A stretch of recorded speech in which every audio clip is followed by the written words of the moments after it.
রাজনৈতিক সভা নয়, এটা অন্য কোনো প্রোগ্রাম নয়। এটা হচ্ছে আমাদের হাজার হাজার বছরের যে পুরনো সনাতন সংস্কৃতির ধারা, সেই ধারা মেনে আজকে আমরা আমাদের এই পুণ্য স্নানে অংশগ্রহণ করেছি। আমি যেখানে উপবিষ্ট হয়েছি আমাদের খেজুরি 2 নম্বর ব্লকের নিচকসমা অঞ্চলে আমাদের দক্ষিণ কলাগেছিয়া গ্রামে ভীমেশ্বরী মহাদেবের নামাঙ্কিত এই গঙ্গা পুজো গঙ্গা উৎসব কমিটি, এটার ইতিহাস বলে শত শত বছরের পুরনো প্রাচীন এই কর্মসূচি বা অনুষ্ঠান। আজকে নরঘাট থেকে দীনবন্ধুপুর, সোনাচূড়ার গাংড়া এখান থেকে হয়ে হিজলি থেকে হয়ে একেবারে তার দীঘার মোহনা পর্যন্ত আমরা প্রায় 10-12টি জায়গায় সেবাদান প্রসাদ দানের কাজ গেরুয়া ধ্বজ লাগিয়ে এই উৎসবের দিনে করছি। তাই আপনাদের সকলকে আরেকবার এই উৎসবের শুভেচ্ছা জ্ঞাপন করি। আমি ধন্যবাদ জানাই চন্দন প্রামাণিক এবং আমাদের মদন ভাই সহ সমস্ত কর্মকর্তা উদ্যোক্তা বৃন্দকে। আমি ধন্যবাদ জ্ঞাপন করি রাষ্ট্রবাদী প্রচারক যারা এখানে আছেন, আমাদের মাটুল দাস শিক্ষক, রাজীব ভাই এবং অন্যান্য সমস্ত যারা রাষ্ট্রবাদী প্রচারক তাদেরকে আমি ধন্যবাদ জ্ঞাপন করি। যারা জনপ্রতিনিধি এখানে আছেন, আমাদের নিচকসমা গ্রাম পঞ্চায়েতের মাননীয় প্রধান মৌসুমী দাস, মৌসুমী মণ্ডল এবং তার উপপ্রধান সহ সমস্ত মেম্বার বৃন্দকে, আমাদের সূর্যকান্ত দাস সহ প্রত্যেককে আমি ধন্যবাদ জানাই। পঞ্চায়েত সমিতির বিশিষ্ট কর্মাধ্যক্ষ পবিত্র দাস সহ উপবিষ্ট অধিকাংশ কর্মাধ্যক্ষকে সময়ের অভাবে প্রত্যেকের নাম বলা সম্ভব হলো না, প্রত্যেককেই আমি যথাযথ সম্মান জানাই।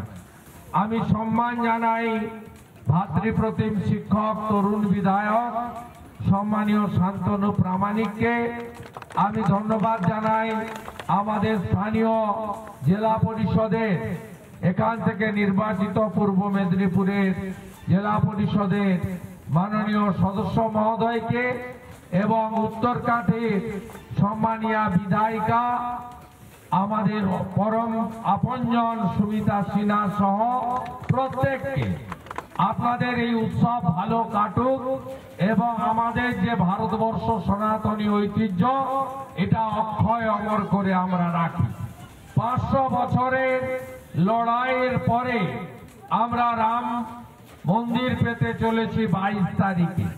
আমি রাম মন্দির নির্মাণের দিন সমস্ত মন্দিরে পূজা অর্চনা, হোম যজ্ঞ এবং শুভক্ষণ 12টা 29 মিনিটে আপনারা রাম মন্দির উদ্বোধন তারা প্রত্যক্ষ করবেন। প্রত্যেকে মোবাইলে, টিভিতে, এলইডি স্ক্রিনে প্রত্যেকে যে যেভাবে পারেন। অনেক সংঘর্ষের পরে 500 বছরের লড়াই শেষ হয়েছে, শান্তিপূর্ণ উপায়ে আমরা রাম মন্দির পেতে চলেছি আগামী 22 তারিখ। এটা আমাদের হিন্দু সমাজের কাছে সবচেয়ে বড় প্রাপ্তি। ওই দিন প্রত্যেক বাড়িতে সাধ্যমতো সন্ধ্যাবেলা প্রদীপ প্রজ্বলন করে একটা অকাল দেওয়ালির পরিবেশ আপনারা তৈরি করবেন, যে দেওয়ালির রোশনিতে রামলালা ভগবান আমাদের জন্মস্থানে তার প্রবেশ ঘটবে। এটা আমাদের পরম প্রাপ্তি। আপনারা জানেন এই দেশ মুনি ঋষিদের দেশ। আমাদের পশ্চিমবঙ্গ মুনি ঋষি সন্ত সমাজের দেশ।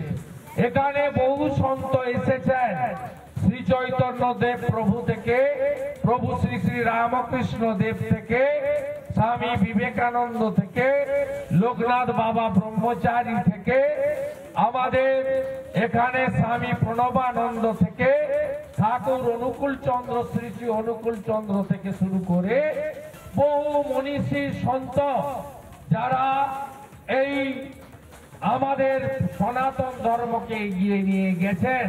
এই কাজটা আপনাদের প্রত্যেককে করতে হবে এবং গীতাটাকে পড়তে হবে।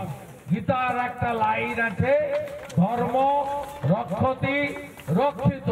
কিছু পাওয়ার আনন্দ আছে, অনেক কিছু না পাওয়ার অভিমান আছে, কিন্তু নিজের ধর্মের সঙ্গে কখনো সমঝোতা করবেন না। গীতা পড়বেন, বাড়িতে তুলসী স্থাপন করবেন, শাঁখ বাজাবেন, সন্ধ্যাবেলা প্রদীপ প্রজ্বলন করা, অমাবস্যা পূর্ণিমা পালন করা, কার্তিক মাস দামোদর মাস পালন করা, কীর্তন ভজনে অংশগ্রহণ করা, রামায়ণ মহাভারত রামচরিত মানস হনুমান চালিসা এগুলোতে নিজেকে কিছুটা যুক্ত করার মধ্য দিয়ে আমাদের দেশের এই সনাতনী সংস্কৃতিকে আপনারা অক্ষয় অমর করে রাখবেন।